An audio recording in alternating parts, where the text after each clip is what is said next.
Hello everyone. Basically आज हम एक स्टूडेंट की प्रॉब्लम सॉल्व करेंगे। क्वांटम फील्ड थ्योरी में जो फेनमैन डायग्राम्स होते हैं वो किस टाइप से बनते हैं। जैसे 5-4 रियल स्केलर फील्ड का अगर आप बनाएंगे तो वो किस प्रकार से बनेगा। तो फेनमैन डायग्राम से कुछ रूल्स हैं, बट डायरेक्टली हम जंप नहीं कर सकते हैं इस चीज़ पे। पहले आपको क्वांटम फील्ड थ्योरी का इंट्रोडक्शन, इसके बाद हमारे पास जो फील्ड ऑपरेटर्स हैं, फील्ड प्रोपेगेटर्स हैं, जैसे फेनमैन प्रोपेगेटर जो काफ़ी ज़्यादा इंपॉर्टेंट है, टाइम ऑर्डरिंग ऑपरेटर है, ठीक है। इसके अलावा विक्स थ्योरम है, और यहाँ पर जो कैजुअलिटी है ये कॉन्सेप्ट, ठीक है। नॉर्मल ऑर्डरिंग है, तो मतलब काफ़ी चीज़ें हैं, तो इनके बारे में पता होने चाहिए आपको। इसके बाद हम लोग जो है आगे जाएंगे and then we will study the Feynman diagrams. So basically we will start this lecture from the introduction to quantum field theory। पहले हम इसका इंट्रोडक्शन करते हैं।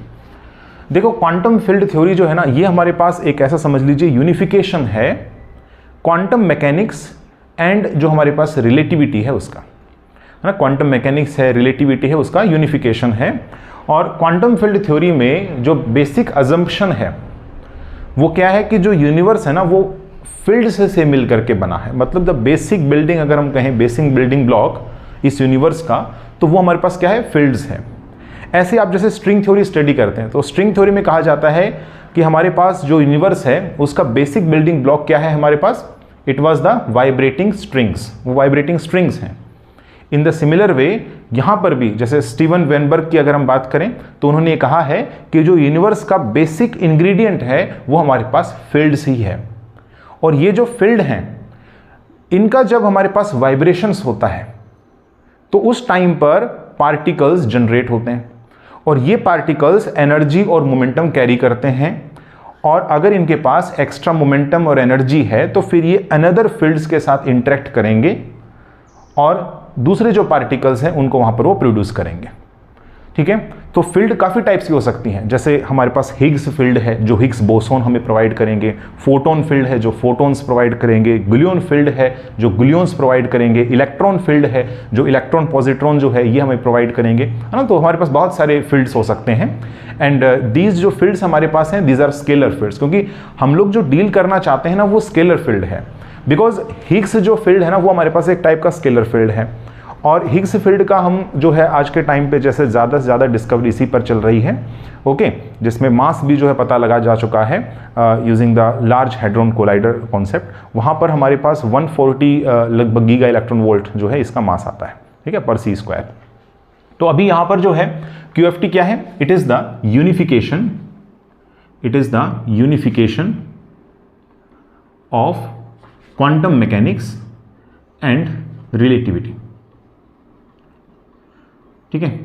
और इसका जो बेसिक अजम्पशन है वो क्या है हमारे पास, बेसिक अजम्पशन है कि universe is made up of various fields, ठीक है, लाइक द हिग्स फील्ड।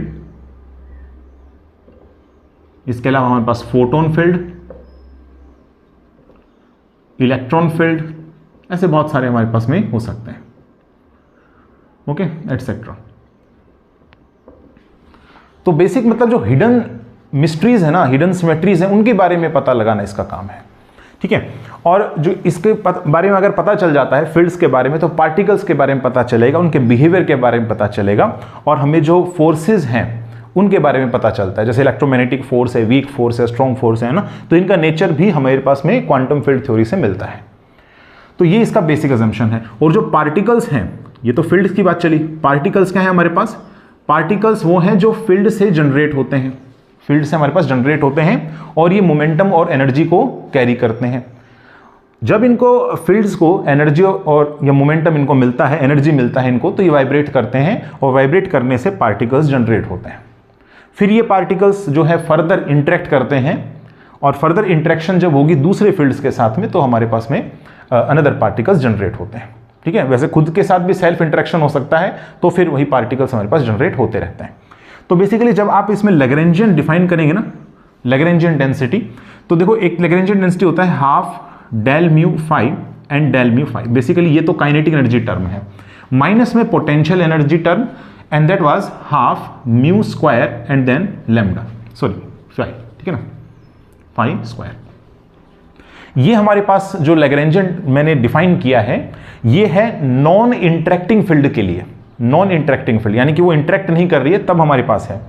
और बेसिकली जब इस लैग्रेंजियन से आप Euler Lagrange's equation of motion derive करेंगे तो वो सेम आएगा जैसा हम क्वांटम मैकेनिक्स में क्लेन गॉर्डन इक्वेशन स्टडी करते हैं। That means del mu plus m mu square of phi is equal to, ठीक है, 0। ये हमारे पास आता है, ठीक है।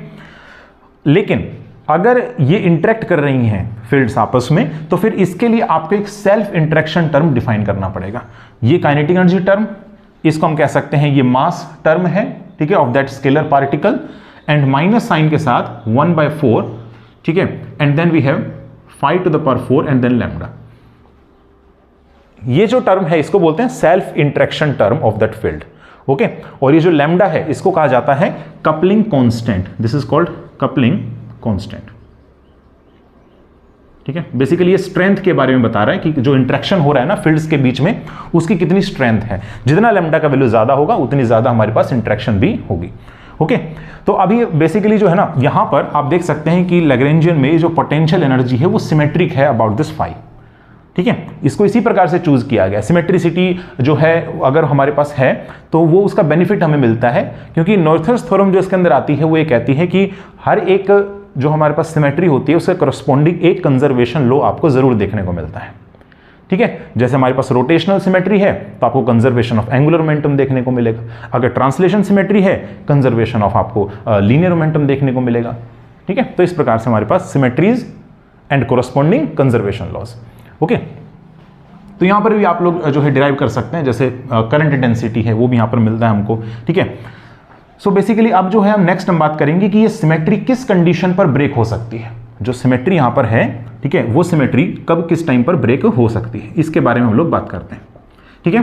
तो इतना समझ में आपको, universe are made up of fields and these are types of various fields. Fields आपस में इंटरेक्ट कर सकते हैं। जैसे मान लो हमारे पास फोटोन फील्ड है, तो फोटोन फील्ड में फोटोन्स जनरेट होंगे वाइब्रेशंस की वजह से, ठीक है। तो ये फोटोन्स अगर एक्स्ट्रा एनर्जी कैरी करते हैं तो बेसिकली 2 फोटोन्स मिल करके, ठीक है, और इनके पास इतनी एनर्जी है कि वो इलेक्ट्रॉन फील्ड के साथ इंटरेक्ट करके इलेक्ट्रॉन यानी मैटर और एक एंटी मैटर प्रोड्यूस कर सकते हैं, ठीक है, यानी कि इलेक्ट्रॉन प्लस पॉजिट्रॉन। इसको बोलते हैं पेयर प्रोडक्शन, ठीक है। अच्छा, इवन एक फोटोन भी कर सकता है, ठीक है। तो प्लस में हम लोग ये कहेंगे न्यूक्लियस के साथ में इंटरेक्शन होने पर ही ऐसा होगा। ये देखो बहुत इंपॉर्टेंट फैक्ट है, जब फोटॉन्स न्यूक्लियस के साथ में इंटरेक्ट होंगे तभी हमारे पास पेयर प्रोडक्शन होता है। अगर यहाँ न्यूक्लियस नहीं है तो इसका मीनिंग ये हो गया कि फोटोन वैक्यूम में मुझे प्रोवाइड करके दे रहे हैं मैटर और एंटी मैटर, जो कि पॉसिबल नहीं हो सकता है, क्योंकि इस कंडीशन में मोमेंटम कंजर्वेशन रूल जो है वो हमारे पास ओबे नहीं हो पाएगा। क्वांटम मैकेनिक्स में आपने ये चीज स्टडी की होगी कि जो पेयर प्रोडक्शन है वो कभी भी वैक्यूम में नहीं हो सकता है, क्योंकि फिर मोमेंटम कंजर्वेशन जो है वो वायलेट कर जाता है, ठीक है। और एक बात और ध्यान रखना है, इस फोटोन का जो मिनिमम एनर्जी होना चाहिए वो हमारे पास कितना होगा। तो देखो इस इलेक्ट्रॉन या पॉजिट्रॉन का जो एनर्जी होता है, rest mass energy, that was 0.51 mega electron volt. Double से हम मल्टीप्लाई करेंगे बिकॉज दीज आर 2, ठीक है। तो ये मेरे पास आएगा 1.02 मेगा इलेक्ट्रॉन वोल्ट। तो इतना एनर्जी तो देखो इसके पास होना ही चाहिए, है ना। इससे ज्यादा हो बहुत अच्छी बात है, अगर इससे ज्यादा होता है ना तो फिर यही नहीं हमारे पास इलेक्ट्रॉन से जनरेट नहीं होंगे, फिर हमारे पास हो सकता है हैवियर पार्टिकल्स भी जनरेट हो जाएं, ये अगर इससे ज्यादा एनर्जी होता है। क्योंकि आप जानते हैं, देखो जैसे हमारे पास हिग्स बोसोन है ना, तो हिग्स बोसोन का जो मास होता है वो कितना है, अभी जो हमारे पास में डिस्कवरी हुआ है उसके अकॉर्डिंगली 140 गीगा इलेक्ट्रॉन वोल्ट पर सी स्क्वायर है। जबकि अगर हम बात करते हैं यहाँ पे इलेक्ट्रॉन्स का, तो इलेक्ट्रॉन्स का मास कितना है, इलेक्ट्रॉन्स का मास तो बहुत कम है, वो तो 0.51 मेगा इलेक्ट्रॉन वोल्ट है। तो इतना कम मास है इसका और इतना ज्यादा मास इसका है, तो अगर इसका मास ज्यादा है ना तो हाई एनर्जी भी चाहिए इसको प्रोड्यूस करवाने के लिए। इसीलिए हम लोग लार्ज हैड्रॉन कोलाइडर में एक्सेलरेटर का यूज कर रहे हैं, जिसमें 2 प्रोटॉन बीम्स को आपस में स्मैश करवाया जाता है, ठीक है। और फिर उसके बाद हमारे पास ये पार्टिकल्स जनरेट होते हैं, ठीक है। तो हिग्स फील्ड या Higgs bosons requires more energy to produce, ठीक है, ऐसा कह सकते हैं Higgs field requires more energy, ठीक है, to produce the Higgs boson than the electrons, ठीक है, क्योंकि हमारे पास इनका मास बहुत ज्यादा है इनके कंपैरिजन में, ओके। तो यहां पर इतना मिनिमम तो होना चाहिए इसका एनर्जी, अगर इससे कम है तो फिर हमारे पास ये मैटर और एंटी मैटर आपको नहीं देखने को मिलेगा। इसका प्रोसेस रिवर्स भी हो सकता है, जहां 2 फोटॉन्स आपको देखने को मिलेंगे, जिसको बोलते हैं एनिलेशन प्रोसेस। ये तो पेयर प्रोडक्शन प्रोसेस है, ठीक है। तो मैंने इसको एग्जांपल दिया आपको। अभी नेक्स्ट हम बात करते हैं, ये जो कपलिंग कांस्टेंट आप देख रहे हैं, बेसिकली ये कपलिंग कांस्टेंट लैम्डा का वैल्यू ग्रेटर देन 0 होता है। ये लैम्डा का वैल्यू ग्रेटर देन 0 इसलिए होता है क्योंकि आपको चाहिए क्या, सिमेट्री चाहिए। तो बेसिकली क्या होता है कि देखो, स्टेबिलिटी हर एक चीज में होती है, आपको पता है ना, सिस्टम में स्टेबिलिटी जरूर होगी। तो स्टेबिलिटी तभी अचीव हो सकती है जब मेरे पास में पोटेंशियल मिनिमम हो। तो मिनिमम पोटेंशियल जब मेरे पास आएगा तभी तो आप कहेंगे ना कि हमारे पास ये स्टेबिलिटी है ना, स्टेबल है हमारे पास। तो इस कंडीशन में ही हमारे पास में फाइनाइट जो है वो होती है हमारे पास मिनिमम पोटेंशियल की वैल्यू, ठीक है। That means if lambda is greater than 0 then only the minimum potential value is finite, नहीं तो ये 0 हो जाता है, ठीक है। ध्यान रखना आप लोगों ने। Okay, so the potential energy corresponding to जो लैग्रेंजियन मैंने यहां पर लिखा था, that was half mu square phi square and then we have plus में हाफ, ठीक है, and then we have lambda phi to the power 4, ठीक है। यहां पर 1/4 लिखा था, ठीक है। तो ये मेरे पास था पोटेंशियल। तो जैसा कि मैंने बताया आपको, लैम्डा का वैल्यू ग्रेटर देन 0 होना चाहिए, और 2 पॉसिबिलिटी यहां पर म्यू स्क्वायर की हो सकती है। ये ग्रेटर देन 0 भी हो सकता है और इसका वैल्यू लेस देन 0 भी हो सकता है। अगर म्यू स्क्वायर का वैल्यू ग्रेटर देन 0 है तो यहां पर जो आप मिनिमम की कंडीशन इंपोज करेंगे, इन दैट केस जो फाई का वैल्यू मिलेगा वो मुझे 0 मिलेगा। और ये जो फाई आप देख रहे हैं 0, ये मेरे पास स्टेबल इक्विलिब्रियम पॉइंट है। This is stable equilibrium point. Basically देखो, मैं स्टेबल इक्विलिब्रियम पॉइंट्स की तरफ ही फोकस कर रहा हूं, तो मुझे फाई इक्वल्स टू 0 को ही कंसिडरेशन में लेना है, ठीक है। बाकी अगर कोई पॉइंट और भी आता है तो उसको आप कंसिडरेशन ना करें। Phi is equal to 0 is the stable equilibrium point, ठीक है। तो हमारे पास कुछ इस टाइप से पोटेंशियल फंक्शन हमें देखने को मिलेगा, ठीक है। Phi is equal to 0 and this is the potential v।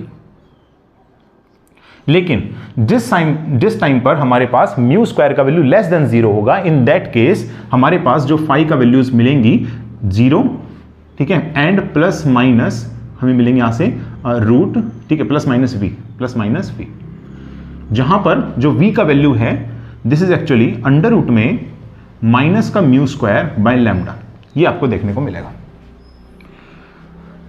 ये जो 0 पॉइंट आप देख रहे हैं ये तो अनस्टेबल पॉइंट होगा, दिस इज अनस्टेबल, और ये जो 2 पॉइंट्स हैं दीज आर स्टेबल, ये स्टेबल पॉइंट्स हैं, ठीक है ना। तो अभी देखो, जैसे आप मिनिमम पोटेंशियल फाइंड आउट कर रहे हैं ना, तो सिस्टम में मिनिमम पोटेंशियल कब होता है? Minimum potential means minimum energy कब होगा हमारे पास? जिस टाइम पर आप वैक्यूम एनर्जी स्टेट की बात कर रहे होते हैं। Vacuum energy state, vacuum state कौन सी होती है? वैक्यूम स्टेट वो स्टेट है जहां पर सिस्टम ने मिनिमम एनर्जी ऑक्युपाई किया हुआ है, ठीक है, उसको बोलते हैं vacuum energy state, and it is represented by the ket vector 0। इस प्रकार से हम इसको रिप्रेजेंट करते हैं। अब इसको बड़ा रिप्रेजेंटेशन 0 से भी रिप्रेजेंट कर सकते हैं, ठीक है। तो इसको बोलते हैं वैक्यूम एनर्जी स्टेट। तो अभी जब वैक्यूम स्टेट आपने म्यू स्क्वायर ग्रेटर देन 0 में देखा तो आपको मिला फाई इक्वल्स टू 0 के कोरस्पॉन्डिंगली, ठीक है। और नेक्स्ट अगर म्यू स्क्वायर लेस देन 0 में देखें तो ये तो चलो अनस्टेबल है, तो इसके कोरस्पॉन्डिंग हम नहीं देखेंगे, जबकि स्टेबिलिटी में प्लस माइनस भी मुझे 2 वैल्यूज मिल रही हैं फाई के, है ना। तो यहां पर मुझे 2 वैल्यूज मिल रही हैं फाई की। एक तो ये है फाई इक्वल्स टू 0 जो कि अनस्टेबल पॉइंट है, एंड द नेक्स्ट इज यहां पर मुझे वैल्यू मिल रही है which is minus v, and this value will be plus v, ठीक है। So this is the graph between potential versus phi for the case when mu square less than 0, ठीक है। तो ये मुझे देखने को मिलेगा। तो अब देखो आप चीज, यहां पर सिमेट्री था, यहां पर सिमेट्री ब्रेक हो गया, मतलब choice of the vacuum state give rise to the symmetry breaking. Symmetry will get break, आपको या तो माइनस भी मिलेगा प्लस भी मिलेगा रिजल्ट में। तो सिमेट्री जो यहां पर अचीव हो रहा था वो यहां पर क्या हो गया? ब्रेक हो गया। इसको बोलते हैं स्पॉन्टेनियस सिमेट्री ब्रेकिंग। इसका मैं आपको एग्जांपल बताता हूं। जैसे मान लो हमारे पास एक फेरोमैग्नेटिक मटेरियल है, एक सैंपल या एक पीस है मेरे पास फेरोमैग्नेटिक मटेरियल का, और अभी के लिए मान के चलते हैं टेम्परेचर जो है वो क्यूरी टेम्परेचर से ज्यादा है। दूसरा कंडीशन ये भी हो सकता है कि temperature less than Curie temperature भी हो, और आपने इसके ऊपर मैग्नेटिक फील्ड मान लो यहां पर अप्लाई किया हुआ है। तो जब टेम्परेचर ग्रेटर देन टीसी होता है तो ये फेरो पैरा की तरह बिहेव करता है, पैरामैग्नेटिक करैक्टर होता है इसका। और पैरामैग्नेटिक करैक्टर ये कहता है कि जब मैग्नेटिक फील्ड हम अप्लाई करते हैं so very small fraction of the dipoles are align in the direction of external magnetic field. बहुत स्मॉल अमाउंट में हमारे पास जो डाइपोल्स प्रेजेंट होंगे इस सैंपल में, सिर्फ और सिर्फ वही हमारे पास में एक्सटर्नल फील्ड की डायरेक्शन में अलाइन होंगे। स्टार्टिंग में तो रैंडम डायरेक्शन में थे, लेकिन अब क्या हो गया, हमारे पास एक्सटर्नल मैग्नेटिक फील्ड में ओरिएंट हो गए, ठीक है, उस डायरेक्शन में, लेकिन सभी नहीं, वेरी स्मॉल, ठीक है। तो इसका मीनिंग ये हो गया कि बहुत सारे अभी भी क्या है, रैंडमली ओरिएंटेड हैं। तो जैसे आप वो क्रिस्टल लेंगे ना, और क्रिस्टल को आप जैसे रोटेट भी करेंगे, तो आपको ऐसा पता नहीं चलेगा कि ये डाइपोल्स जो है उनकी डायरेक्शन एक पर्टिकुलर आपको देखने को मिलेगी, नहीं, क्योंकि वो रैंडमली ओरिएंटेड है।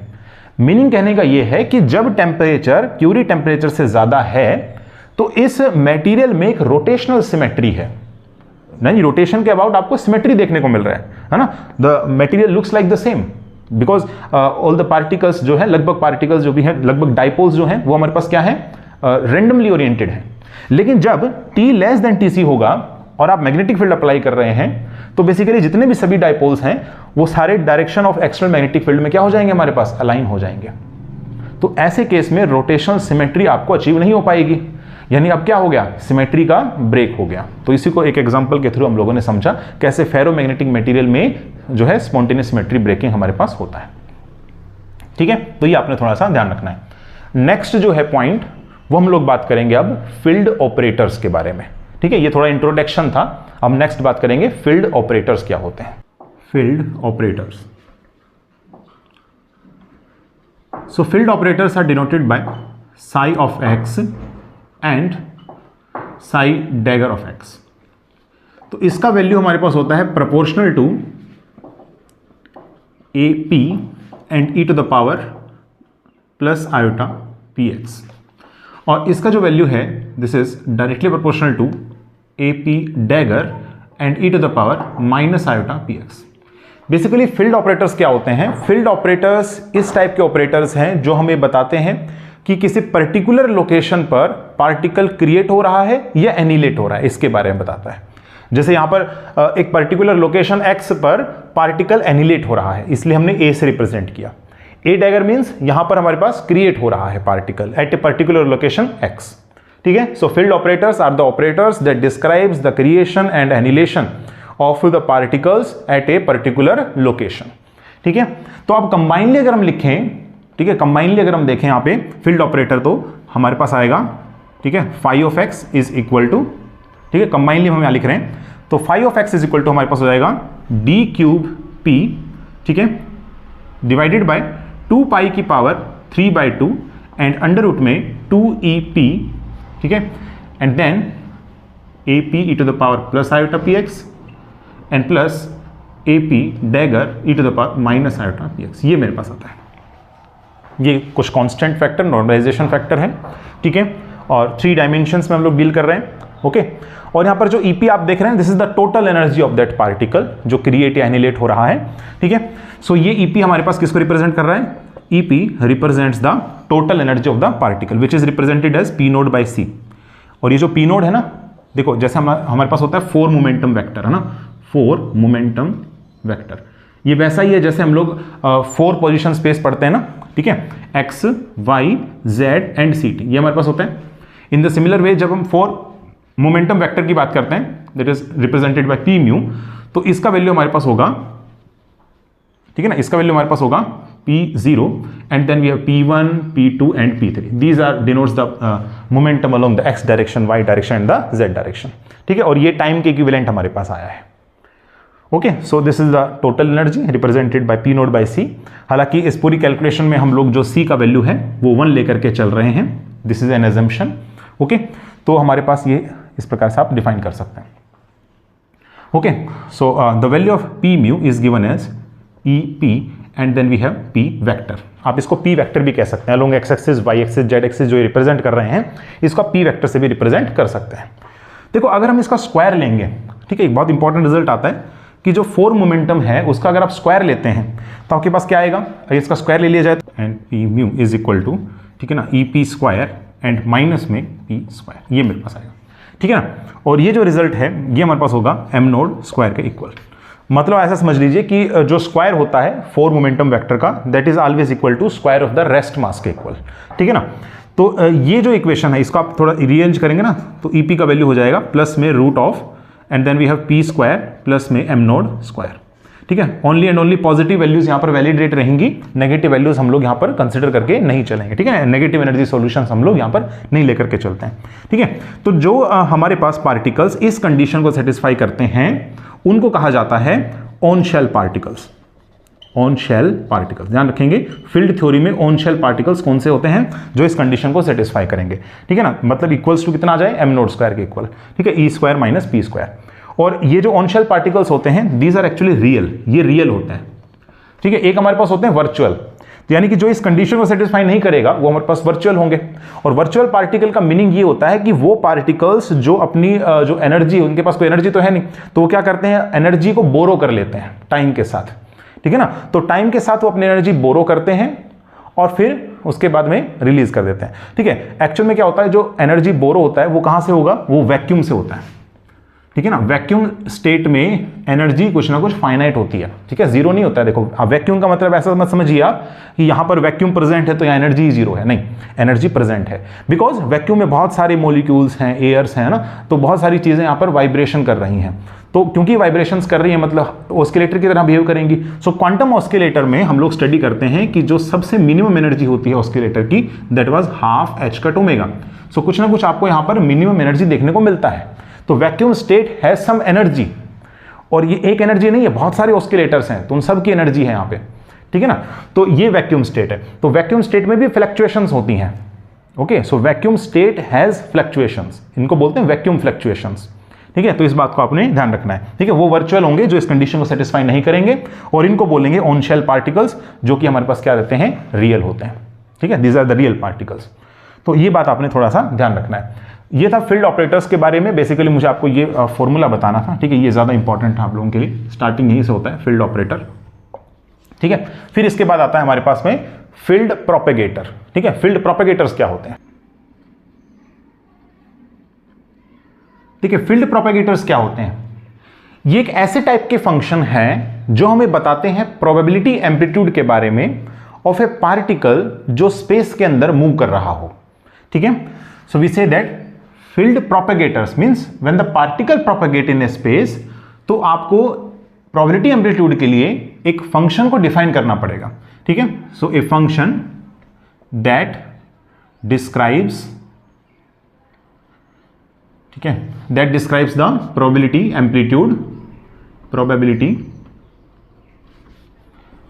Amplitude, a function that describes the probability amplitude of a moving particle in space, moving particle in space। ठीक है, अभी प्रोबेबिलिटी एम्पलीट्यूड पर नहीं आए हैं, देखो प्रोबेबिलिटी एम्पलीट्यूड के बारे में हम जिक्र करेंगे बाद में। ठीक है ना, लेकिन एक ऐसा फंक्शन है जो हमें बताता है। ठीक है ना, सो अभी इंफॉर्मेशन मुझे दे सकता है। मान लीजिए हमारे पास स्पेस के अंदर कोई पार्टिकल जा रहा है एक्स से वाई की तरफ। ठीक है, एक्स से वाई की तरफ जा रहा है, या फिर वाई की तरफ से, वाई से लेकर के एक्स की तरफ जा रहा है। मतलब मान लो हमारे पास वाई से एक्स की तरफ जाएगा, इट मींस ये हो गया कि पार्टिकल वाई में जो है प्रोड्यूस हुआ या क्रिएट हुआ, एक्स की तरफ प्रोपेगेट किया, एंड फाइनल एक्स लोकेशन पर जाकर के एनिलेट हो गया। तो इसे अगर हम मुझे फील्ड प्रोपेगेटर से रिप्रेजेंट करना पड़ेगा, then we can represent d of x minus y, and that is equal to, ये हमारे पास होगा, ठीक है, एक्सपेक्टेशन वैल्यू, इसको बोलते हैं vacuum expectation of phi of x and phi of y. ठीक है, इस प्रकार से आप इसको डिफाइन करेंगे, ये हमारे पास होता है। इन द सिमिलर वे, अगर पार्टिकल एक्स से वाई की तरफ गया है, अगर पार्टिकल एक्स से वाई की तरफ गया है, तो हम फील्ड प्रोपेगेटर यूज करते हैं d of y minus x, and its value is vacuum expectation of phi of y, phi of x. ठीक है, ये हमारे पास होता है। अब यहां पर ये जो फाई ऑफ एक्स है, फाई ऑफ वाई है, अभी हमने देखा था थोड़ी देर पहले कि फाई ऑफ एक्स हो या फिर फाई ऑफ वाई है, ये तो लोकेशन को निर्भर करता है। बाकी ये जो फील्ड ऑपरेटर है, ये फील्ड ऑपरेटर डायरेक्टली प्रोपोर्शनल होता है a प्लस में a डैगर, है ना। समथिंग यहां पर एक्सपोनेंशियल फैक्टर भी था, बट अभी के लिए हम सिर्फ और सिर्फ a और a डैगर को ही यहां पर डिस्कस कर रहे हैं। This is also directly proportional to a plus में a डैगर। ओके, तो मान के चलते हैं ये हमने डिफाइन किया हुआ एक मोमेंटम स्पेस p के अंदर, और इसको मैंने डिफाइन किया है एक मोमेंटम स्पेस q के अंदर। ओके, तो जब आप इन दोनों का मल्टीप्लिकेशन करेंगे, जैसे यहां पर मल्टीप्लिकेशन हो रखा है, तो बेसिकली मल्टीप्लाई करने पर मेरे पास रिजल्ट आएगा कि ये जो d है, d of x minus y, ठीक है, this is directly proportional to ठीक है, डायरेक्टली प्रोपोर्शनल होगा, देखो यहां से A एंड A, ठीक है, ये हमारे पास होगा एक्सपेक्टेशन वैल्यू 0, ठीक है। नेक्स्ट प्लस में 0 एंड देन A डैगर, ठीक है, प्लस में फिर मेरे पास एक टर्म आएगा A dagger A and the last one will be 0 and then A dagger.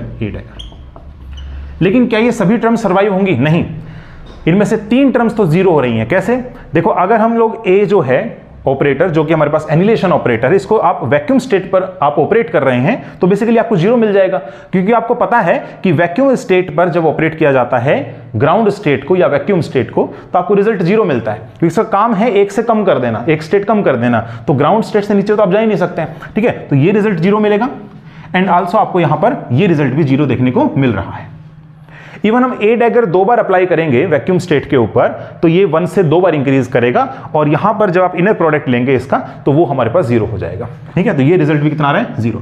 तो सिर्फ और सिर्फ ये मुझे सर्वाइविंग टर्म मिल रहा है एंड दिस सर्वाइविंग टर्म है ना हमारे पास, देखो A डैगर इसको 1 इंक्रीज करेगा, जबकि A हमारे पास क्या करेगा? इसको 1 डिक्रीज कर देगा वापिस से, ठीक है। तो 0 0 का इनर प्रोडक्ट हमारे पास 1 के इक्वल होता है, तो यहां पर मेरे पास आएगा, इसका वैल्यू होता है, एक्चुअल में इसको रिप्रेजेंट किया जाएगा डायरेक्ट डेल्टा फंक्शन से, del of this is Q minus P, ठीक है, 3 डायमेंशंस। ओके, तो ये मेरे पास रहेगा। और अब जो है आप लोग लिख सकते हैं इसमें कि d ऑफ, ठीक है, d of x minus y is directly proportional, या इसकी वैल्यू लिख देते हैं डायरेक्टली, ठीक है। इसका वैल्यू हो जाएगा dQP एंड डिवाइडेड बाय 2 पाई का क्यूब, ठीक है, and then we have 2EP, ठीक है, and e to the power minus iota and Q minus P, ये मेरे पास आएगा, ठीक है। सॉरी, यहां पर हो जाएगा हमारे पास में, ये सर्वाइव तभी करेगा ना QP के इक्वल हो, ठीक है। तो P of and then x minus y, ये मेरे पास आएगा। इन द सिमिलर वे अगर आप d of y minus x निकालेंगे तो ये रिजल्ट आपको मिलेगा यहां पर dQP divided by 2 pi cube and then 2EP, ठीक है, और यहां पर हो जाएगा e to the power minus iota P y minus x, इस बार y माइनस एक्स आएगा, ठीक है। लेकिन क्या ये दोनों वैल्यूज जो मुझे मिल रही हैं इसको सोल्व करने पर, क्या ये मुझे सेम मिल रही है? नहीं, सेम नहीं है। देखो माइनस साइन का अंतर है ना, देखो यहां पर e to the power minus iota px और e to the power plus iota py है, मतलब एक माइनस साइन का फर्क। अगर माइनस साइन मैं यहां पर कॉमन ले लेता हूं तो मेरे पास सेम वैसा ही रिजल्ट देखने को मिलेगा जो यहां देखने को मिल रहा है। So it means we say that कि d of x minus y is not equal to d of y minus x. Field propagators आपस में बराबर नहीं होते हैं, चाहे पार्टिकल x से y की तरफ जा रहा हो, ये y से x की तरफ, ठीक है ना, ये y से x और ये हो गया x से y।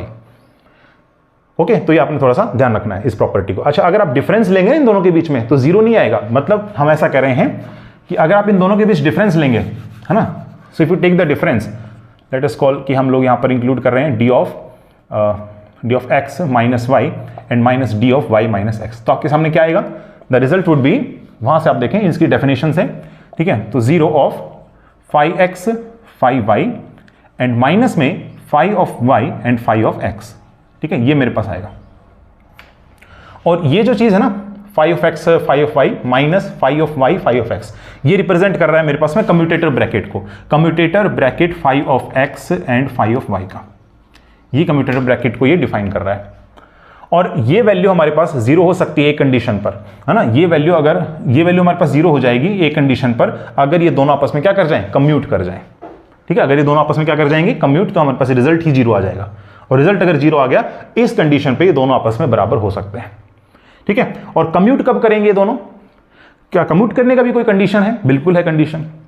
The event should be space like event हमारे पास होना चाहिए, ठीक है। तो ये ध्यान रखना है, ये हमारे पास कब कंडीशन वैलिडेट रहेगा? फॉर स्पेस लाइक इवेंट्स, ठीक है। स्पेस लाइक इवेंट्स क्यों बोला मैंने? क्योंकि देखो हमेशा ध्यान रखना, एक इवेंट दूसरे इवेंट के साथ हमेशा कनेक्टेड रहता है, इसको बोलते हैं कैजुअलिटी। कैजुअलिटी का मीनिंग ये हो गया, एक का कॉज दूसरे पर अफेक्ट डाल रहा है, एक का मेजरमेंट दूसरे पर अफेक्ट डाल रहा है, इसको बोलते हैं कैजुअलिटी। अभी क्या होगा, यहां पर अगर ये 0 के इक्वल हो जाएगा, it means the casually will gets disconnected. और कैजुअलिटी जो है वो डिस्कनेक्टेड तभी हो सकती है जब मेरे पास इवेंट कैसा हो? स्पेस लाइक इवेंट कहने का मतलब ऐसा समझ लो कि हमारे पास 2 इवेंट कहीं हो रहे होंगे और इनके बीच का सेपरेशन इतना अधिक है कि आप अगर एक चीज को मेजर करने के लिए दूसरी तरफ जा रहे हैं ना, जैसे मान लो ये 2 इवेंट हो रहे हैं, ठीक है ना, आप इस तरफ हैं और आप इस इवेंट को मेजर करने के लिए इस साइड से जा रहे हैं, तो आप कितनी ही स्पीड से चले जाओ, चाहे velocity greater than equal to c से भी चले जाओ, आप यहां पर जब पहुंचेंगे तो इवेंट पहले ही हो चुका होगा, इवेंट पहले ही हो चुका होगा। इसका मीनिंग ये हो गया कि आपका मेजरमेंट और इस इवेंट का होना आपस में क्या है, इंडिपेंडेंट है। इन द सिमिलर वे यहां पर भी हम ऐसा ही कह रहे हैं कि x का जो मेजरमेंट है फील्ड का और जो y का है, दोनों का मेजरमेंट हमारे पास में इंडिपेंडेंट है। ठीक है, इसको बोलते हैं कैजुअलिटी डिस्कनेक्शन। कैजुअलिटी डिस्कनेक्शन जो किस केस में होता है, स्पेस लाइक इवेंट्स में ही हो सकता है। उस केस में हमारे पास इन दोनों का कम्यूटेटिव ब्रैकेट कितना आ जाएगा, 0 के इक्वल। ओके, तो ये आपने थोड़ा सा ध्यान रखना है। This is the field propagators. But field propagators में भी हमारे पास एक स्पेशल प्रोपेगेटर आता है जो फेमन ने इन्वेंट किया था, that was called Feynman propagator. तो अब वो क्या है, उसके बारे में लोग स्टडी कर। देखो, जैसे हम लोग क्वांटम मैकेनिक्स में कहते हैं कि एक होता है एनिलेशन प्रोसेस, एक हमारे पास होता है पेयर प्रोडक्शन प्रोसेस। दोनों प्रोसेस जो है आपस में रिवर्स होते हैं, है ना। एक केस में आपका मैटर और एंटी मैटर मिलकर के फोटोन प्रोड्यूस करता है और एक केस में फोटोन जो है वो न्यूक्लियस के साथ इंटरेक्ट करके मैटर एंटी मैटर प्रोड्यूस करता है। बट कौन सा इवेंट पहले हो रहा है टाइम के साथ, वो हम कैसे पता लगा सकते हैं, उसके लिए कोई ना कोई ऑपरेटर तो हमें पता रहना चाहिए ना। तो अब ये क्या होगा हमारे पास कि जो 4 पोजीशन की बात करते हैं हम, तो 4 पोजीशन में जो टाइम कंपोनेंट है, टाइम कंपोनेंट को बेसिकली हम x नोड y नोड से रिप्रेजेंट करेंगे। ये लोकेशन x पर, ये लोकेशन y पर, है ना। वही सेम चीज जैसे हम लोग 4 मोमेंटम वेक्टर में डिफाइन कर रहे थे, ठीक है, टाइम कंपोनेंट को p नोड और q नोड से इस प्रकार से रिप्रेजेंट कर रहे थे, जहां पर मैंने आपको बताया था कि p नोड का वैल्यू हमारे पास कितना है, EP/c, where EP denotes the total energy of the particle. ठीक है, इन द सिमिलर वे जब हम पोजीशन स्पेस की बात कर रहे हैं तो उसमें जो टाइम कंपोनेंट होगा, that time component will be in the 4 position x naught and y node. अब पता नहीं कौन सा ज्यादा हो, ज्यादा कहने का मतलब यह है पता नहीं कौन सा पहले हो रहा हो, ठीक है। तो ये हमारा कहना थोड़ा सा मुश्किल रहेगा, आइदर दिस है ना, या तो ये हो सकता है या फिर ये हो सकता है। तो अब अभी तक हमने जो डिफाइन नहीं किया कि पहले कौन सा इवेंट हो रहा है, उसको डिफाइन करने के लिए फेमन ने एक प्रोपेगेटर यहां पर यूज किया, ठीक है। And that propagator symbol will be delta x minus y, इससे इसको रिप्रेजेंट किया जाता है, ठीक है। इसका वैल्यू कितना होगा, so value should be 0 and t phi of x phi of y and then 0, ठीक है। Vacuum expectation of the time ordering operator and phi of x phi of y, इसको बोलते हैं टाइम ऑर्डरिंग ऑपरेटर, यानी time को ये order में रखेगा। टाइम ऑर्डर रहने का मतलब ये हो गया कि जो इवेंट पहले हो रहा होगा वो उसे ये पहले इंक्लूड कर लेगा, मतलब कि लेफ्ट साइड में लिखेगा जो इवेंट पहले हो रहा होगा, ठीक है। तो आपने थोड़ा सा ध्यान रखना है। तो this is called time ordering operator. हाँ, ये एक ऑपरेटर है, आप उसको इस प्रकार से रिप्रेजेंट कर सकते हैं, बट बार बार हम लोग कैप जो है यूज नहीं करेंगे, इसलिए मैं अभी फिलहाल के लिए इसको हटा देता हूं, ठीक है। आप इस प्रकार से इसको लिख सकते हैं। So time ordering operator is defined as, इसको कैसे डिफाइन करेंगे, या तो इसकी value phi of x phi of y हो सकती है, या फिर इसकी value phi of y and phi of x हो सकती है, डिपेंडिंग कि जो टाइम कंपोनेंट है वो कौन सा वाला ज्यादा मिल रहा है, ठीक है। इस केस में क्या होगा कि जैसे ये मैं लेफ्ट साइड में लिखा ना, इसका मीनिंग है x नोड जो है वो y नोड से ज्यादा है, ठीक है। इसका मीनिंग आप इस प्रकार से स्टडी करेंगे, x नोड की वैल्यू y नोड से ज्यादा है, मतलब यहां टाइम ज्यादा लगा। इसका मतलब क्या हुआ कि पार्टिकल y से x की तरफ गया, पार्टिकल y से x की तरफ प्रोपेगेट होता हुआ गया। तो y पर मान लेते हैं क्रिएट हुआ, प्रोपेगेट किया x की तरफ, और x पर जाकर के क्या हो गया, एनिलेट हो गया। तो अब जो है x पर आपको यहां पर डिनोट करना पड़ेगा, ठीक है। तो इस प्रकार से हमने टाइम ऑर्डरिंग ऑपरेटर को डिफाइन किया, ठीक है। इन द सिमिलर वे यहां पर जो होगा हम इसको लिखेंगे कि y नोड का वैल्यू ग्रेटर होगा किससे, x नोड से। इसको बोलते हैं टाइम ऑर्डरिंग ऑपरेटर। तो अगर टाइम ऑर्डरिंग ऑपरेटर यहां पर रखा जाएगा तो इस delta of x minus y का जो वैल्यू होगा, दिस इज गिवन एज, ये मेरे पास आ जाएगा d of x minus y, ठीक है, या फिर d of y minus x, depending कि हमारे पास x नोड ग्रेटर है y नोड से, या फिर हमारे पास y नोड है ग्रेटर x नोड से, इस बात पर निर्भर करेगा। इसको बोलते हैं फेमन प्रोपेगेटर, जो हमें बताता है कि जो हमारे पास ऑर्डर है उसमें फर्स्ट इवेंट हमारे पास पहले कौन सा हो रहा है। ठीक है, तो अभी अगर इसको हम एक साथ लिखना चाहिए, एक फंक्शन है, देखो ये एक फंक्शन है ना एक तरीके से, फेमिन प्रोपेगेटर, मैंने प्रोपेगेटर को कैसे डिफाइन किया था, एक फंक्शन जो हमें किसके बारे में बताता है, प्रोबेबिलिटी एम्पलीट्यूड हमें डिटरमाइन करने में हेल्प करता है। ठीक है, तो बेसिकली ये जो आप देख रहे हैं फेमिन प्रोपेगेटर, इसका ये जो डेफिनेशन है, ये डेफिनेशन कुछ जाना सा है, आप देखेंगे थोड़ा सा, अगर हेविसाइड स्टेप फंक्शन, ठीक है, हेविसाइड स्टेप फंक्शन जो आप लोग स्टडी करते हैं मैथमेटिक्स में, उससे ये मैच करता है। ठीक है, हेविसाइड स्टेप फंक्शन आप लोगों ने स्टडी किया होगा ना, इस टाइप से होता है हमारे पास। ठीक है, तो अगर हम इसमें हेविसाइड स्टेप फंक्शन में अगर इसको रिप्रेजेंट करना चाहेंगे तो हम लिखेंगे delta of x minus y, ठीक है, इज इक्वल टू, ठीक है, ये रिप्रेजेंटेशन है। फिर इसके बाद होगा x naught minus y naught and then d of x minus y plus में, ठीक है, y naught minus x naught and d of y minus x। तो ये रिप्रेजेंट करने का एक तरीका है। ठीक है, हेविसाइड स्टेप फंक्शन में इसको आप रिप्रेजेंट कर सकते हैं। ठीक है, ये रिप्रेजेंट करने का हमारे पास में तरीका रहेगा। Okay, so this is the Feynman propagator. अब हम नेक्स्ट चलते हैं 5-4 फील्ड की तरफ, जिसमें हम एक्स मैट्रिक्स जो होती है, एस मैट्रिक्स, उस पर हम लोग आते हैं। देखो इसमें जहां तक है ना, मैंने एक चीज रॉन्ग बोल दिया था। बेसिकली यहां पर जो है ना, एक्स नोड ग्रेटर है वाई नोड से। इसका मीनिंग पता क्या है कि वाई नोड यानी कि वाई पर जो है हमारे पास पोजीशन पर पार्टिकल क्रिएट हो रहा है और फाइनली वो एक्स तक प्रोपेगेट करके एक्स पर हमारे पास क्या हो रहा है, एनिलेट हो रहा है। तो बेसिकली जब टाइम ऑर्डर ऑपरेटर लिखा जाता है ना, तो जो लेटर टाइम पर चीज हो रही होती है ना, लेटर टाइम पर, वो आपने पहले लिखना होता है लेफ्ट साइड में। ठीक है, तो आप देखो यहां पर वाई नोड पर हमारे पास क्रिएट हुआ, एनिलेट कहां हुआ, एक्स नोड पर। तो लेटर टाइम पर यहां चीजें हो रही है ना, तो हमने देखो इसको लेफ्ट साइड में लिख रखा है। तो remember this thing, this is coming in the left. ठीक है, that is later time appears, ठीक है, या फिर ऐसा कह सकते हो लेटर टाइम इवेंट। ठीक है ना, later time event appears to left. ठीक है, ये आपने थोड़ा सा ध्यान रखना है इस चीज का।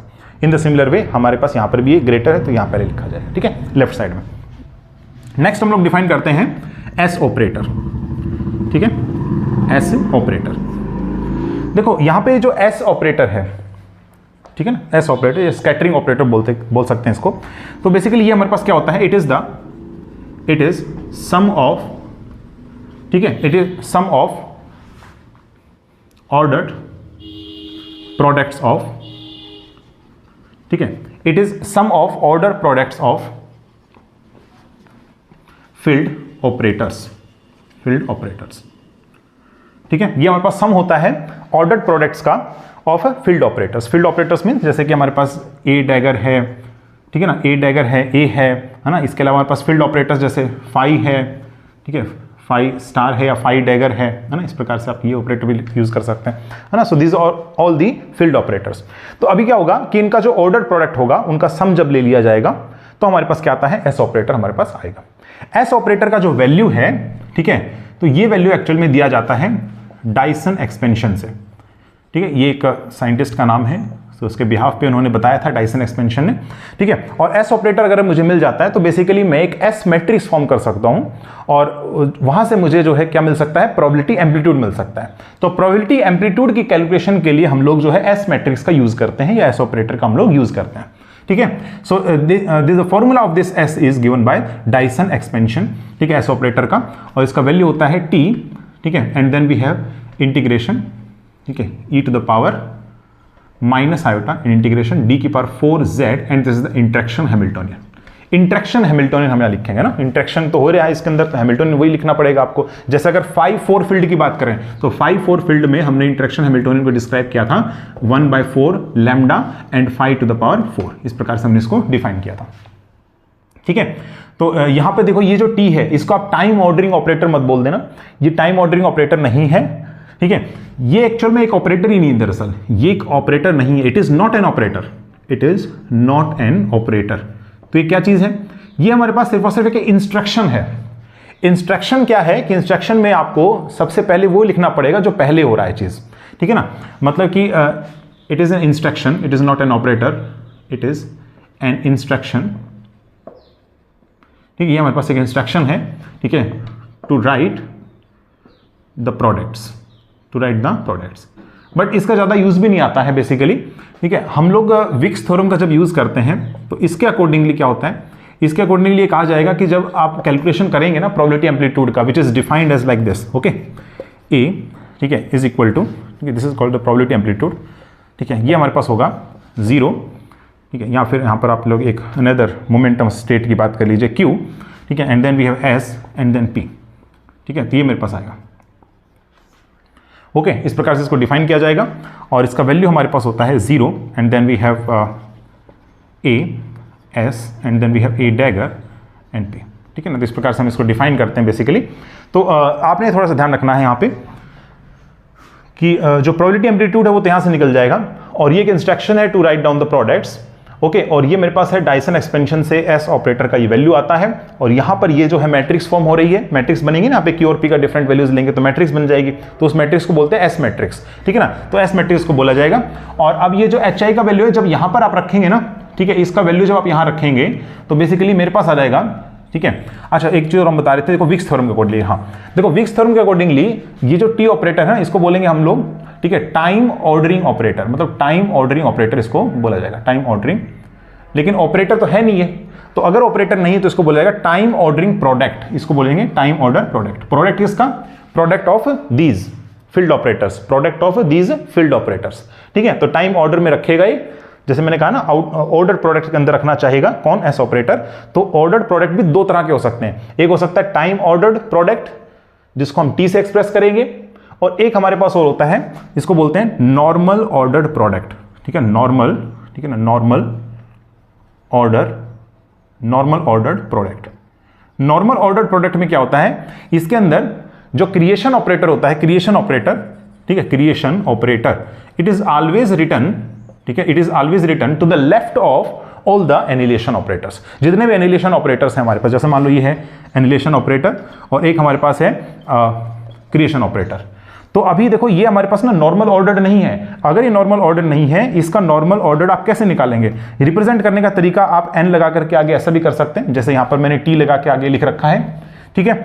तो ये एन लगा करके आपने ऐसे लिखा, इट मींस हमारे पास में जो है ना नॉर्मल आप फाइंड आउट कर, नॉर्मल ऑर्डर में आप इसको निकालना चाहते हैं, ठीक है। तो नॉर्मल ऑर्डर में आप इसको इस प्रकार से रिप्रेजेंट कर सकते हैं, ए, ठीक है, these are the annihilation operator, creation को आप इस प्रकार से लिखेंगे और इस प्रकार से आप इसको रिप्रेजेंट करेंगे। ये भी एक रिप्रेजेंट करने का तरीका है। तो अब जब आप इसको नॉर्मल ऑर्डर में लिखना चाहेंगे तो बेसिकली ये जो डैगर है क्रिएशन वाला वो पहले आ जाता है, ठीक है। तो क्रिएशन वाला हमेशा पहले रहेगा टू द, ठीक है, it is written to the left of annihilation operators. ये आपने थोड़ा सा ध्यान रखना, इसको इस प्रकार से आप लिख सकते हैं, ठीक है। तो ये मेरे पास रहेगा। और हमेशा ध्यान रखना, विक्स थ्योरम के अकॉर्डिंगली ये कहता है कि टाइम ऑर्डरिंग प्रोडक्ट की बजाय अगर हम नॉर्मल ऑर्डर्ड प्रोडक्ट को चूज करें तो इससे हमारी कैलकुलेशन ज़्यादा आसान हो जाती है। इसके अकॉर्डिंग ऐसा कहना है कि नॉर्मल ऑर्डर्ड प्रोडक्ट जो है इसका अगर हम यूज़ करते हैं तो हमारी कैलकुलेशन ज़्यादा आसान हो जाती है, ठीक है। तो अभी देखो अगर हम ये यहाँ पर रखेंगे ना तो एक पूरा एक्सपेंशन आ जाएगा। अगर हम एक्सपोनेंशियल का ये यहाँ पर वैल्यू रखेंगे एच आई का और फिर एक्सपेंड करेंगे, एक्सपोनेंशियल सीरीज बन रही है ना, तो एक्सपेंड करेंगे इसमें, तो एक्सपेंड करने पर एक पूरा सीरीज बन जाएगा, ओके। सो अभी हमने प्रोबेबिलिटी एम्पलीट्यूड डिफाइन किया था, ए इज इक्वल टू, ठीक है, Q and then S P. ये दो डिफरेंट मोमेंटम स्टेट्स हैं और ये हमारे पास में एस ऑपरेटर है जिसका वैल्यू डायसन एक्सपेंशन से दिया गया है। इसका वैल्यू यहाँ रख करके फिर एक्सपेंड अगर किया जाएगा तो रिजल्ट मेरे पास आएगा, ठीक है, 0 a Q and a P dagger 0, ठीक है, प्लस में फिर यहाँ से मेरे पास आएगा minus iota by 1 factorial, then we have lambda by 4, it is also constant integration, ठीक है, डी की पावर 4 जेड, ठीक है, and then we have 5 to the power 4, ठीक है, ये हमारे पास कुछ इस प्रकार से आएगा, देखो 0, ठीक है, and then we have A Q and then 5 to the power 4 something z का ये फंक्शन होगा, okay, and then we have A Q dagger, ठीक है, इस प्रकार से इसको लिख सकते हैं। एंड प्लस में फिर जो नेक्स्ट हमारे पास टर्म रहेगी, ठीक है, that was minus iota square by 2 factorial and lambda by 4 का स्क्वायर हो जाएगा यहाँ पे, ठीक है, डी की पावर 4 और अब की बार कुछ अलग से रिप्रेजेंट कर देते हैं जेड की बजाय, ठीक है ना, डी की पावर 4 वाई एंड डी की पावर 4 डब्ल्यू, ठीक है, एंड देन वी हैव यहाँ पर मेरे पास आ जाएगा, ठीक है, a Q and 5 of y and a P dagger, ठीक है, and multiply 0 and then a q, ठीक है, 5 ऑफ W, ठीक है, and then we have A P dagger 0, चलता जाएगा इस प्रकार से हमारे पास आगे भी, ठीक है, इन्फिनिटी तक, ठीक है, इस प्रकार से हमारे पास आगे भी चलता जाएगा। तो देखो ये जो चीज़ है ना, ये थिंग, ये तो हमारे पास एक डायरेक्ट डेल्टा फंक्शन को रिप्रेजेंट कर रहा है ना, vacuum expectation value of A dagger, तो ये रिप्रेजेंट करता है किसको, ये रिप्रेजेंट करता है delta of P minus Q को, ठीक है, तो ये इसको रिप्रेजेंट कर रहा है बेसिकली। ओके, फिर नेक्स्ट मेरे पास में ये है, तो अब यहां पर जो है ना, इसमें जो 5 की पावर 4 है, ठीक है, एक इसको आप देखो, ये वाला जो सेकंड टर्म है ना, इसको आप देखते हैं, फर्स्ट ऑर्डर टर्म को मैं लेकर के चल रहा हूं, ठीक है ना, फर्स्ट ऑर्डर टर्म आप सेकंड ऑर्डर को भी लेकर चलेंगे, थर्ड को भी, मतलब क्योंकि सेल्फ इंटरेक्शन हो रहा है एक्चुअल में, है ना, फील्ड्स का जो सेल्फ इंटरेक्शन हो रहा है वो यहां पर ये रिप्रेजेंट किया जा रहा है बेसिकली एम्पलीट्यूड से, ठीक है। तो इसको आप ऐसे लिख सकते हैं, देखो 5 की पावर 4 मतलब ए, ठीक है, and then we have okay 5, जिसको आप इस प्रकार से लिख सकते हैं 4 times, and then we have A P dagger, है ना, यहां पर हमारे पास हो जाएगा ए पी डैगर, तो ये मेरे पास है। अब मैं आपको एक बात बताता हूं यहां पे कि जो विक्स थ्योरम हम लोगों ने स्टडी किया है उसके अकॉर्डिंगली ये कहा गया कि जो नॉर्मल ऑर्डर्ड प्रोडक्ट है वो हमें कैलकुलेशन ईजी कर देता है, किसकी बजाय, टाइम ऑर्डर्ड प्रोडक्ट की बजाय, लेकिन दोनों के बीच रिलेशन भी होता है। देखो जैसे मान लो हमारे पास में 4 ऑपरेटर्स के हम डिफाइन करते हैं, तो अगर हम इसका, ठीक है, टाइम ऑर्डर्ड प्रोडक्ट ले रहे हैं A B C and D, तो मेरे पास ये वैल्यू होता है, ठीक है, is equal to normal ordered product of this A B C and D, ठीक है ना, A B C and D, and plus में हमारे पास होगा ऑल पॉसिबल कॉन्ट्रैक्शंस। अब यहां पर देखो कॉन्ट्रैक्शंस होंगे, all possible contractions. Basically contraction का मीनिंग क्या है, यहां पे कॉन्ट्रैक्शंस क्या होता है, कॉन्ट्रैक्शन का मीनिंग क्या हो गया, कॉन्ट्रैक्शन अगर मैं यहां से देखूं इसका वैल्यू हो गया टी माइनस एन, यानी टाइम ऑर्डर्ड प्रोडक्ट और जो नॉर्मल ऑर्डर्ड प्रोडक्ट है इसका डिफरेंस हो गया, तो एक तरीके से कम्यूटेटर की तरह एक्ट कर गया, ठीक है। तो ये हमारे पास कम्यूटेटर की तरफ एक्ट कर गया, और कम्यूटेटर में हम क्या कर सकते हैं, यहाँ पे 2 का पेयर बना करके हम कॉन्ट्रैक्शन कर सकते हैं, ठीक है। सो देखो all possible contractions of A B C और डी, ये तो मैंने सिर्फ 4 ऑपरेटर्स के लिए लिया है, 4 इसलिए क्योंकि यहाँ पर 5-4 फील्ड की हम लोग बात कर रहे हैं, ठीक है, 5-4 फील्ड की बात कर रहे हैं इसलिए, ठीक है। 5 स्क्वायर की बात करते तो 2 लेकर के चलते हैं, ठीक है, 5-6 की बात कर रहे होते हैं तो यहाँ पर 6 लेकर के चलते, इस प्रकार से। तो अगर मैं ये चीज लेकर के चलूं यहाँ पे इन दिस केस, तो वेरियस पॉसिबल कॉम्बिनेशन बन सकते हैं, ठीक है। इसे एक एग्जांपल से समझाता हूं मैं, जैसे यहां पर ABCD है, तो इस ABCD का जो कॉन्ट्रैक्शन हो सकते हैं वो बहुत सारे कॉम्बिनेशन पॉसिबल है। एग्जांपल के लिए देखो, जैसे A का B के साथ कॉन्ट्रैक्शन, ठीक है, देखो इस प्रकार से हो सकता है, A का B के साथ कॉन्ट्रैक्शन, A का C के साथ कॉन्ट्रैक्शन, A का D के साथ कॉन्ट्रैक्शन, ठीक है। एक के C भी हो सकता है, B का C के साथ कॉन्ट्रैक्शन, B का D के साथ कॉन्ट्रैक्शन, और एक आपका हो सकता है C का D के साथ कॉन्ट्रैक्शन। बताओ तो टोटल कितने कॉम्बिनेशन बन गए, 6 कॉम्बिनेशन बन गए।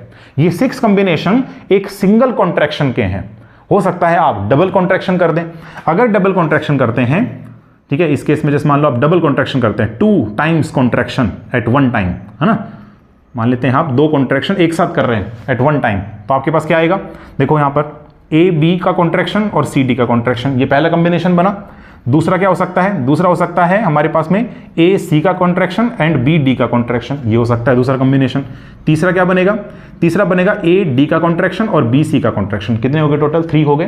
तो 3 तो ये थे, ठीक है, ऑफ द 2। फिर नेक्स्ट मैंने बताया आपको, ठीक है ना, 2 कॉन्ट्रैक्शन के मतलब 3 कॉम्बिनेशन बन रहे हैं, और 1 कॉन्ट्रैक्शन का आपको टोटल 6 कॉम्बिनेशन मिल रहे हैं। तो टोटल कितना हो गया, 9 पॉसिबल कॉम्बिनेशंस, 9 पॉसिबल कॉम्बिनेशन आपको मिल रहे हैं। इन द सिमिलर वे, जो यहां पर मेरे पास इंटरेक्शन टर्म है, ये वाली जो इंटरेक्शन टर्म है, इस इंटरेक्शन टर्म में जब आप कॉन्ट्रैक्शन लगाएंगे तो बहुत सारे पॉसिबल कॉम्बिनेशन बन सकते हैं, ठीक है, बहुत सारे पॉसिबल कॉम्बिनेशन बन सकते हैं। और इन पॉसिबल कॉम्बिनेशंस को हम लोग जो है रिप्रेजेंट करते हैं फेमन डायग्राम्स से। फेमन डायग्राम्स से हम इनको रिप्रेजेंट करते हैं। तो फेमन डायग्राम से हम लोग देख लेते हैं कैसे, 5 स्क्वायर का, 5 की पावर 4 का, ठीक है, इसके अलावा a 5 का, ठीक है, इसके अलावा हमारे पास में 5 a डैगर का, है ना, इन सब का किस प्रकार से हमारे पास में शो होता है फेमन डायग्राम, ठीक है। आज इसमें ना एक छोटी सी चीज आप करेक्ट कर लीजिएगा, यहां पर ना 5 की पावर 4 है सब में, है ना, 5 की पावर 4 है। हम सेल्फ इंटरेक्शन करवा रहे हैं ना फील्ड्स के बारे में, ठीक है, तो एक्सपेंशन करेंगे ना, तो यहाँ 5 की पावर 4, 5 की पावर, इसको आप एक साथ भी लिख सकते हैं बेसिकली इस टाइप से, ठीक है ना, आप इसको मतलब इस टाइप से लिख सकते थे, ठीक है, a, ठीक है, a Q and then we have 5 4 of y, 5 4 of w, and then we have A P, ठीक है, ये मेरे पास आ जाएगा, ठीक है, एंड वैक्यूम एक्सपेक्टेशन, इस प्रकार से भी आप इसको रिप्रेजेंट कर सकते थे, ठीक है ना, एंड सो ऑन, ऐसा चलता चला जाएगा, बहुत सारी टर्म्स आएंगे। तो अभी फिलहाल के लिए मैं, ये तो हमारे पास 5 4 × 5 4, ये तो अलग अलग हो गया एक तरीके से, ठीक है, तो ये हाई ऑर्डर टर्म्स हो जाएंगी, और हाई ऑर्डर टर्म्स के जो फेमन डायग्राम्स हैं वो भी हमारे पास कॉम्प्लिकेटेड होंगे। तो फिलहाल मैं इनके आपको बता रहा हूँ किस प्रकार से आपने करना है, ठीक है। देखो सबसे पहले है फाई स्क्वायर। फाई स्क्वायर का मीन्स ये हो गया हमारे पास कि आप लोग कॉन्ट्रैक्ट कर रहे हैं contraction between two fields, contraction between two fields, ठीक है, दो फील्ड्स के बीच में आपस में कॉन्ट्रैक्शन हो रहा है। जैसे फाई स्क्वायर को आप लिखेंगे phi of x and phi of y, और इनके बीच में आपस में कॉन्ट्रैक्शन हो रहा है, ठीक है। ये इसमें ऐसा भी हो सकता है, और phi of y phi of x, इनके बीच में भी कॉन्ट्रैक्शन हमारे पास हो सकता है। ये दोनों डिफरेंट है हमारे पास, ठीक है, मैंने आपको बताया था ये दोनों आपस में जो है डिफरेंट होते हैं। अभी देखो यहां पर ये जो चीज है ये किसको रिप्रेजेंट कर रहा है, ये रिप्रेजेंट कर रहा है हमारे पास फेमन प्रोपेगेटर को, है ना, ये फेमन प्रोपेगेटर को रिप्रेजेंट कर रहा है। बेसिकली इसको आप ऐसे ले सकते हैं ना, phi of x phi of y and then 0, और यहां पर आप लोग कॉन्ट्रैक्शन करवा रहे हैं, and this is represented by del of x minus y. तो फेमन प्रोपेगेटर को ये रिप्रेजेंट कर रहा है, और फेमन प्रोपेगेटर का मीनिंग क्या हो गया हमारे पास कि कोई वाई पर, है ना, वाई पोजीशन पर हमारे पास एक पार्टिकल क्रिएट हो रहा है, and then it goes to the x and then it will get annihilate, ठीक है। तो जैसे वाई से एक्स की तरफ प्रोपेगेट होगा तो आप सिंगल एक लाइन से रिप्रेजेंट कर सकते हैं, है ना, वाई से एक्स की तरफ हमारे पास जा रहा है तो आप एक सिंगल लाइन से रिप्रेजेंट कर दें और एक एरो दिखा दें, ठीक है। यहां पर जो इसका वैल्यू है this is delta of y minus x, तो ये रिवर्स ऑर्डर में आएगा, रिवर्स ऑर्डर में आएगा तो आप इसको इस प्रकार से रिप्रेजेंट कर देंगे, ये रिवर्स ऑर्डर में आ गया, मतलब एक स्ट्रेट लाइन से आप इसको शो कर सकते हैं, ठीक है, एक सॉलिड लाइन से, एक स्ट्रेट लाइन से आप इसको रिप्रेजेंट करेंगे the contraction between two fields. Next मुझे बताओ, अगर हम 5 4 फील्ड है और इसका फेमन डायग्राम बनाएंगे तो कैसा शो होगा। देखो 5 4 में दो कॉन्ट्रैक्शंस होंगे एक साथ, है ना, दो कॉन्ट्रैक्शन कैसे, देखो 5 5, जैसे मान लो ये y पर निर्भर कर रहे हैं और ये हमारे पास में z पर, ठीक है, तो इनका अलग से होगा और इनका अलग से होगा, ठीक है। तो अगर इनका अलग अलग से होगा तो हम इसको ऐसे लिख सकते हैं, देखो यहां पर इसके लिए एक लाइन और इसके लिए एक लाइन, और क्योंकि ये आपस में इंटरेक्ट कर रहे हैं तो बीच में एक वर्टेक्स जरूर आना चाहिए। वर्टेक्स एक ऐसा पॉइंट होता है जहां पर लाइंस आपस में मीट करती हैं और हमें ये बताता है वो चीज कि इंटरेक्शन जो है मतलब वो कितना हमारे पास अफेक्टिव है, ठीक है ना, कितना अफेक्टिव है वो आपको बताता है। तो ये हमारे पास देखो एक लाइन, ये हमारे पास दूसरी लाइन, ठीक है, एक लाइन इसके लिए, एक लाइन इस कॉन्ट्रैक्शन के लिए, एक लाइन इस कॉन्ट्रैक्शन के लिए, एक लाइन इस कॉन्ट्रैक्शन के लिए, बीच में मेरे पास क्या आ गया, वर्टेक्स, बीच में वर्टेक्स आएगा, ठीक है। तो ध्यान रखना है, दिस इज 5 5 इसको रिप्रेजेंट कर रहा है और ये वाला भी 5 5 को रिप्रेजेंट कर रहा है। और ध्यान रखेंगे ये जो वर्टेक्स है इसको हम रिप्रेजेंट करेंगे लैम्डा से, मतलब ये लैम्डा के प्रोपोर्शनल आएगा, वैसे यहाँ पे आयोटा फैक्टर भी आता है, ठीक है। ये लैम्डा इसी चीज को रिप्रेजेंट करता है कि स्ट्रेंथ जो है वो कितनी हमारे पास स्ट्रॉन्ग है। आल्सो देखो आप इसको जो है ना, आप इसको क्लोजली भी दिखा सकते थे कुछ इस टाइप से, ठीक है, आप इसको कुछ इस टाइप से भी दिखा सकते हैं, है ना, ये भी हमारे पास फिगर हो सकता है, इसकी जगह पे आपको ये फिगर भी दिया रह सकता है। यहां पर भी देखो वही इंटरेक्शन हो रहा है, ठीक है ना। So this is also 5 5 interaction and this also represent 5 5 interaction, ठीक है, और ये मेरे पास क्या है, वर्टेक्स है, this is the vertex, okay. ये आपने थोड़ा सा ध्यान रखना है। कॉन्ट्रैक्शन बिटवीन टू फील्ड्स देख लिया, ठीक है, and one contraction between two fields and two contractions between two fields, इनका मैंने केस आपको बता दिया, मतलब 5 स्क्वायर 5 4 का इस प्रकार से हमारे पास फेमन डायग्राम आना चाहिए, ठीक है ना। लेकिन अभी देखो इंटरेक्शन अगर हो रहा है ना, तो इंटरेक्शन में तो हमारे पास फर्स्ट ऑर्डर टर्म के अंदर ए भी प्रेजेंट है, 5 भी प्रेजेंट है, ए डैगर भी प्रेजेंट है, तो ऐसे बहुत सारे कॉन्ट्रैक्शंस पॉसिबल हैं, तो ये कॉम्बिनेशंस भी पॉसिबल होंगे इसमें। जो 5 4 फील्ड की जो आप थ्योरी स्टडी कर रहे हैं उसमें और भी फेमन डायग्राम्स जो हैं पॉसिबल हो सकते हैं, यही थोड़ी ना होंगे सिर्फ और सिर्फ, फेमन डायग्राम्स और भी पॉसिबल हैं, ठीक है। अब एक काम करते हैं, इनके लिए भी बना करके देखते हैं इनके क्या हमारे पास फेमन डायग्राम होने चाहिए। देखिए अगर आप इन तीनों को एक साथ बनाना चाहें ना, अगर इन तीनों को, तो हम लुक इस प्रकार से बना सकते हैं। बेसिकली ये A5 जो है ये रिप्रेजेंट कर रहा है हमारे पास जो है आउटगोइंग को, आउटगोइंग है पार्टिकल, एनिलेशन हो रहा है ना, एनिलेशन मीन्स आउटगोइंग, और ये हमारे पास क्रिएशन, तो क्रिएशन का मीनिंग हो गया इनकमिंग, और ये 5 स्क्वायर जो है ये रिप्रेजेंट कर रहा है किसको, ये रिप्रेजेंट कर रहा है interaction between the two fields, जिसको हम एक इंटरनल वर्टेक्स से जो है शो करते हैं। तो अगर इन तीनों को एक साथ बनाना चाहते हैं तो बेसिकली आप इस प्रकार से बना सकते हैं कि यहां से इनकमिंग, यहां से आउटगोइंग, ठीक है, और बीच में यहां पर इंटरेक्शन, ठीक है, दिस इज द इंटरेक्शन। आप चाहें तो कुछ ऐसा दिखा सकते हैं, ठीक है, this is the interaction. Okay, तो ये इस प्रकार से जाएगा and it's like this. Okay, तो अभी क्या होगा, जैसे मान लो यहां पर हमने इसको शो किया है इनकमिंग, सो इनकमिंग मीन्स हो गया मेरे पास में phi and this is A P, ठीक है, डैगर इनकमिंग है ना, तो क्रिएशन हो रहा है, तो ये मतलब मोमेंटम स्पेस में हम बात करेंगे तो पी वेक्टर से आपको रिप्रेजेंट करना पड़ेगा। इन द सिमिलर वे यहां पर हम बात करें, so this is nothing but A Q and then we have phi, इस प्रकार से आप इसको रिप्रेजेंट कर सकते हैं। इसका मतलब अगर मोमेंटम स्पेस में बात करेंगे तो क्यू वेक्टर से इसको रिप्रेजेंट करेंगे। सो दिस इज द इनकमिंग, ठीक है, this is incoming and this is outgoing. So particle incoming and it is outgoing, ठीक है, आउटगोइंग। और ये जो रिप्रेजेंट कर रहा है this is the phi square, ये फाई स्क्वायर को हमारे पास रिप्रेजेंट कर रहा है, ठीक है, ये किसको रिप्रेजेंट कर रहा है, फाई स्क्वायर को। ये मैंने कॉन्ट्रैक्शन को यहां पर शो कर दिया, ठीक है। तो ये interaction between the two fields को शो कर रहा है, और ये मेरे पास क्या है, दिस इज द वर्टेक्स, ये मेरे पास क्या है, वर्टेक्स, और वो भी कैसा है, इंटरनल वर्टेक्स, ठीक है। तो इस प्रकार से आप रिप्रेजेंट कर सकते हैं। मान लो आप अकेला डिनोट करना चाहते हैं सिर्फ ए फाई को, तो ए फाई को रिप्रेजेंट अगर करेंगे तो आपको क्या करना पड़ेगा, देखो ये इस टाइप से है, ठीक है। तो ए फाई हमारे पास ये है, तो आपको पार्टिकल को कुछ इस प्रकार से शो करना पड़ेगा कि इट इज आउटगोइंग, ये आउटगोइंग है, तो आउटगोइंग में आप इस प्रकार से एक वेवी लाइन से शो कर दें, ठीक है, इस प्रकार से ऐसे वेवी लाइन आप शो कर सकते हैं, ठीक है। तो ये रिप्रेजेंट आपको कर सकते हैं, दिस इज द रिप्रेजेंटेशन, ठीक है।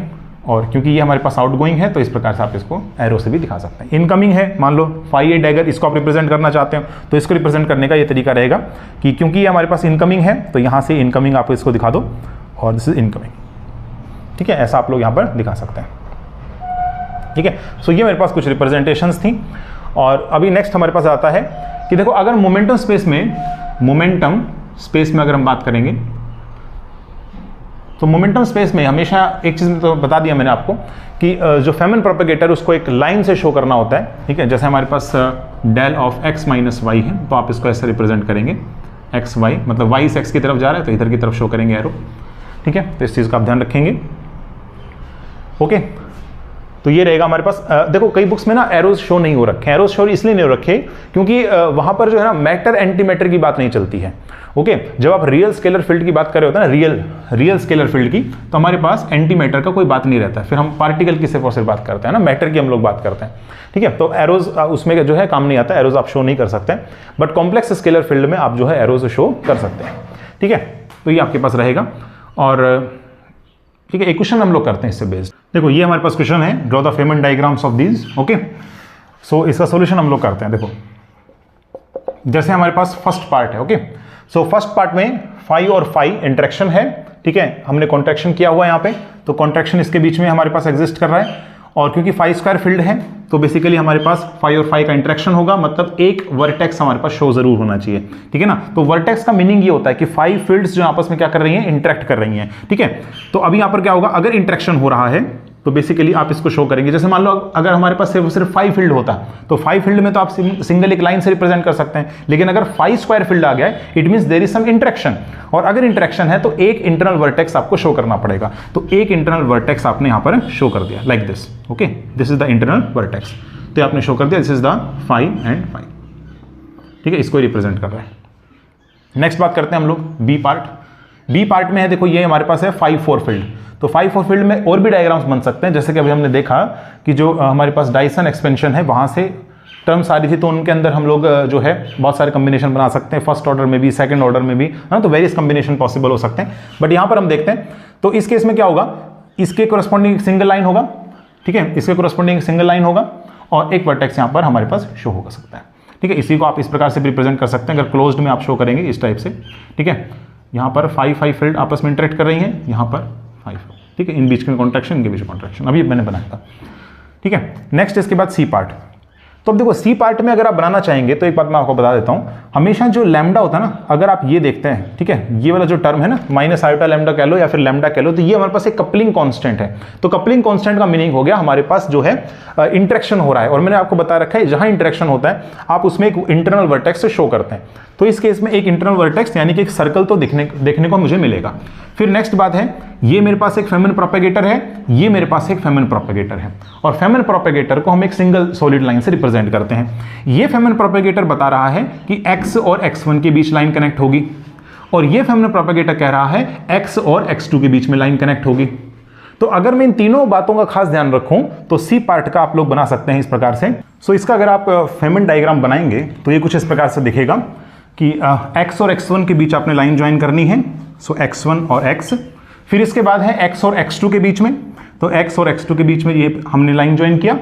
और फिर यहाँ x पर, क्योंकि इंटीग्रल ओवर x हो रखा है ना, और जो लैम्डा है ये हमारे पास है interaction term, okay, interaction coupling constant है, तो इसकी वजह से हमें एक जो है इस टाइप से इंटरनल वर्टेक्स जो है वो देखने को मिलेगा। This is the internal vertex, ठीक है ना, इंटरनल वर्टेक्स, ओके। और यहां पर वैल्यू कितना मिलेगा आपको, this value is minus iota lambda, ठीक है, तो आपने थोड़ा सा ध्यान रखना है, ठीक है। यहां पर मिलेगा आपको माइनस आयोटा लैम्डा, ठीक है, यहां पर भी आपको लैम्डा माइनस आयोटा लैम्डा यहां देखने को मिलेगा, और ये भी इंटरेक्शन टर्म है तो minus iota lambda, okay. In the similar way यहां पर भी माइनस आयोटा लैम्डा, ये इंटरेक्शन को हमारे पास रिप्रेजेंट करता है, ओके।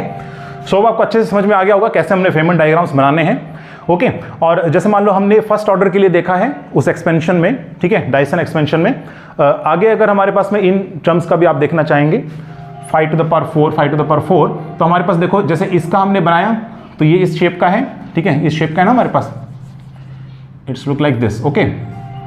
यहाँ हमारे पास ये मिलेगा एक वर्टेक्स, तो क्योंकि एक और हमारे पास 5 और टर्म है तो 2 वर्टेक्स देखने को मिलेंगे, 2 इंटरनल वर्टेक्स, ठीक है। तो ये कुछ इस टाइप से मिलेगा, देखो ये ऐसे जा करके इस शेप, ठीक है, this is the second vertex, this is the first vertex and this is the second vertex, okay. ये मुझे देखने को मिलेगा इसके लिए, अगर ये सभी के सभी 5 हो जाते हैं तो, ठीक है, इट मीन्स 5 5 5 5 इस प्रकार से, ठीक है।